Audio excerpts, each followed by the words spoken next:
नमस्कार लाडलों, मैं राजूराम भौरिया English faculty आप सबका स्वागत करता हूं। आज का जो हमारा टॉपिक रहने वाला है वो बेसिक इंग्लिश के बारे में चर्चा। जैसा कि हम जानते हैं कि वर्तमान परिदृश्य में कंपटीशन एग्जाम में भी इंग्लिश का काफी कुछ हिस्सा महत्वपूर्ण रह रहा है और उसी को हम देखते हुए एक बहुत ही खूबसूरत सी जो कोटेशन है वो हमारे बिल कोस्बे द्वारा लिखी गई है कि the past is a ghost, the future is a dream and all we ever have is now. ये कह रहे हैं कि पास्ट इज ए गोस्ट, जो भूत है, जो पास्ट है वो एक भूत हो गया है, और future is a dream, future हमारे लिए एक ड्रीम है, और and all we ever have is now, और जो भी है वो प्रेजेंट में करना है। कहने का मतलब मेरा सीधा सा है कि जो विद्यार्थी ऐसे हैं जिनके लिए पास्ट में इंग्लिश काफी वीक रही है और फ्यूचर उनके लिए एक कल्पना है, और क्यों ना हम प्रेजेंट में अभी नाउ एक अच्छे और देसी अंदाज में इसको लेकर शुरू करते हैं।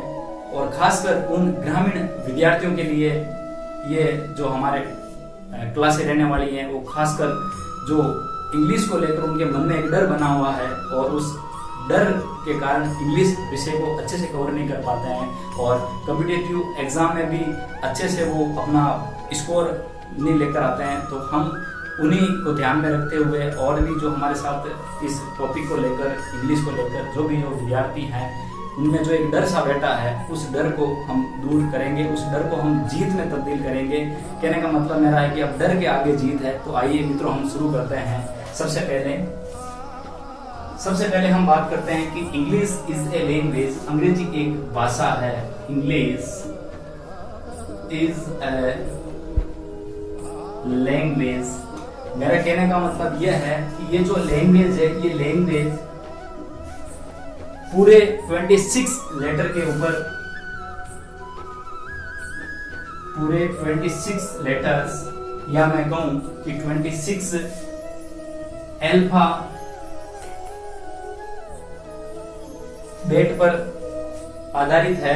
यानी इस लैंग्वेज में पूरा का पूरा खेल वो 26 लेटर्स पे हो रहा है। अब ये कौन से 26 लेटर्स है उनके बारे में हम जानते हैं।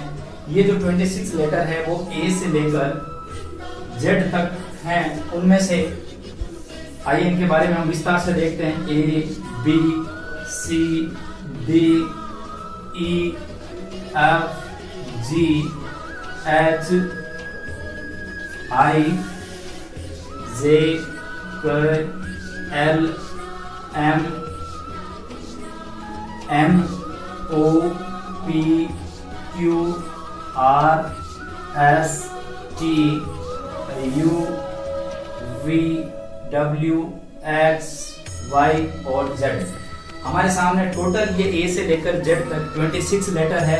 इन 26 लेटर्स में से इनको इसके बाद में दो कैटेगरी में बांटा गया है। वो दो जो कैटेगरी है उनमें से एक नंबर पे जो हमारी कैटेगरी है वो रखी गई है वोवल्स, जिन्हें मैं हिंदी में कहता हूं स्वर। और अगर मैं इनके एग्जाम्पल की बात करूं तो ये जो वोवल्स होते हैं अंग्रेजी में ये 5 होते हैं। ये कौन कौन से हैं? ए, ई, आई, ओ, यू। बाकी जो रिमेनिंग 21 जो लेटर बच रहे हैं हमारे सामने, 26 में से 5 हमारे वोवल्स हो गए, बाकी जो 21 है वो कॉन्सोनेंट है। तो दूसरा हमारा प्रकार हो गया कॉन्सोनेंट्स, जिसे मैं हिंदी में कहता हूं व्यंजन। इनको अगर अपन छोड़ दें अंग्रेजी में ए, ई, आई, ओ, यू को, बाकी जो हमारे पास लेटर निकल के आते हैं 21, वो कहलाते हैं लेटर हमारे कॉन्सोनेंट्स। इसके बारे में हम थोड़ा सा और एक बार रिकॉल करते हैं कि इंग्लिश इज ए लैंग्वेज, और ये जो लैंग्वेज है वो पूरी की पूरी 26 लेटर्स पर आधारित है। इन 26 लेटर्स में से हमने ये लेटर देख लिए हैं ए से लेकर जेड तक। इनको फिर लेटर को दो कैटेगरी में बांटा गया है, वोवल्स में, और दूसरी जो कैटेगरी है वो है अपना कॉन्सोनेंट्स। अब इन वोवल्स और कॉन्सोनेंट्स में से एक नई चीज जो निकल के आ रही है वो हमारे सामने नई चीज रहने वाली है वर्ड। अब मैं आपको बताना चाहूंगा कि वर्ड क्या होता है।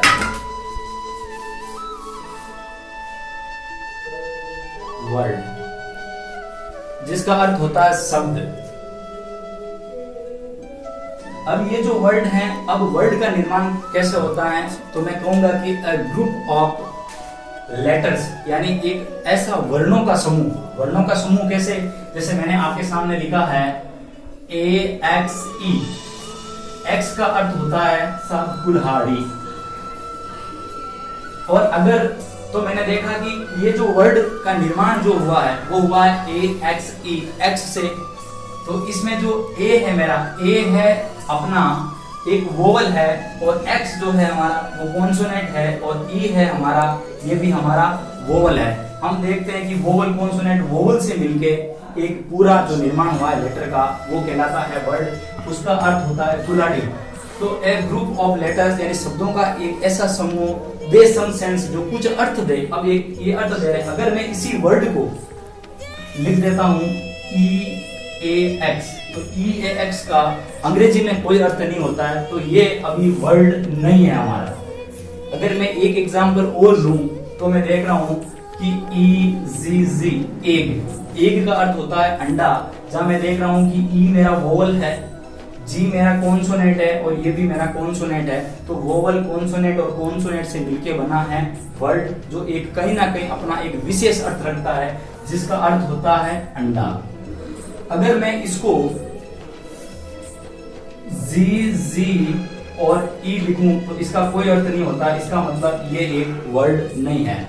तो हमने जाना है कि इस लैंग्वेज में 26 लेटर होते हैं, और इन लेटर के बाद निकल के आया है दो कैटेगरी, वोवल्स और कॉन्सोनेंट्स की। उसके बाद हमने बात करी थी किस प्रकार इन वोवल और कॉन्सोनेंट से वर्ड बना है।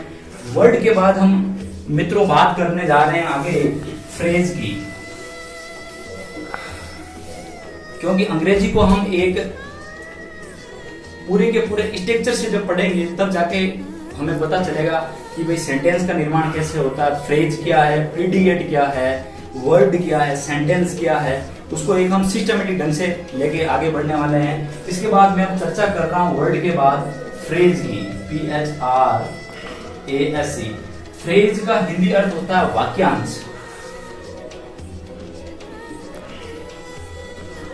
अब ये वाक्यांश क्या होता है, इसके नाम से ही हमें विदित है कि वाक्य का अंश, यानी एक ऐसा जो अपने आप में पूरा सेंटेंस नहीं है, जबकि सेंटेंस का कुछ, उस वाक्य का कुछ अंश है, कुछ भाग है, कुछ टुकड़ा है। जैसे कैसे, जैसे आपने मुझे पूछा कि सर क्या टाइम हुआ है, मैंने सिर्फ इतना ही कहा आपसे कि 5 o'clock।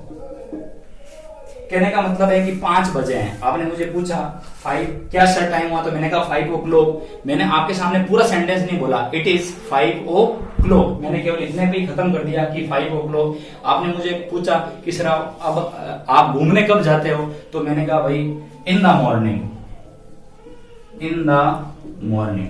यानी कहने का मतलब ये कि मैंने अब आपके सामने पूरा सेंटेंस नहीं बोला कि I go for walk in the morning, यानी आपके सामने मैंने पूरा भाई सेंटेंस नहीं बोला कि भाई मैं सुबह के समय घूमने जाता हूं, मैंने इतना ही कहा इन द मॉर्निंग। तो आप मेरी जो लैंग्वेज है वो समझ गए कि कुछ मैंने उस वाक्य का अंश बोला है, उस सेंटेंस का कुछ फ्रेज बोला है।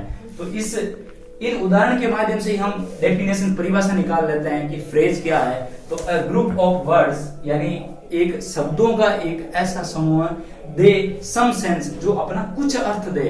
अगर कंप्लीट सेंस देगा तो वो एक सेंटेंस हो जाएगा, जबकि हम बात कर रहे हैं यहाँ पर फ्रेज की। तो ये होता है एक फ्रेज जो कम अर्थ दे, सम सेंस दे। इस प्रकार आज के जो हमने लेक्चर में जाना है वो आज एक बेसिक इंग्लिश के बारे में चर्चा करी है। अभी इसके बारे में हम और कंटेंट लेंगे आगे। इसके बाद सेंटेंस जानेंगे, सेंटेंस के अंदर प्रीडिकेट क्या होता है, वर्ब क्या होता है, सब्जेक्ट क्या होता है। आज के लेक्चर में हमने बस ये सीखा है कि इंग्लिश इज ए लैंग्वेज। इस लैंग्वेज के अंदर टोटल सबसे पहले हमने बात करी थी साहब लेटर की, लेटर्स की बात करी थी। लेटर्स के बाद हमने बात करी थी ये दो प्रकार से, दो कैटेगरी में बांटे गए हैं। वो कौन सी दो प्रकार की कैटेगरी हुई थी? एक तो कैटेगरी हुई थी वोवल्स की और दूसरी कैटेगरी हुई थी कॉन्सोनेंट्स की। इसके बाद हमने जाना कि वोवल और कॉन्सोनेंट से एक नया जो निर्माण होता है वो हमने सीखा है वर्ड का।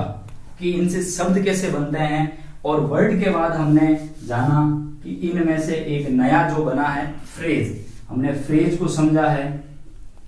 तो मित्रों, मैं आशा करता हूं कि आज का ये लेक्चर आपको अच्छे से समझ में आया होगा, letters, word, consonant, vowels, word और फ्रेज के बारे में। अगला जो हमारा लेक्चर रहेगा वो सेंटेंस के बारे में रहने वाला है। तो साथियों, जय हिंद, जय भारत। कुछ पाने की हो आस आस, कोई अरमा हो जो खास खास।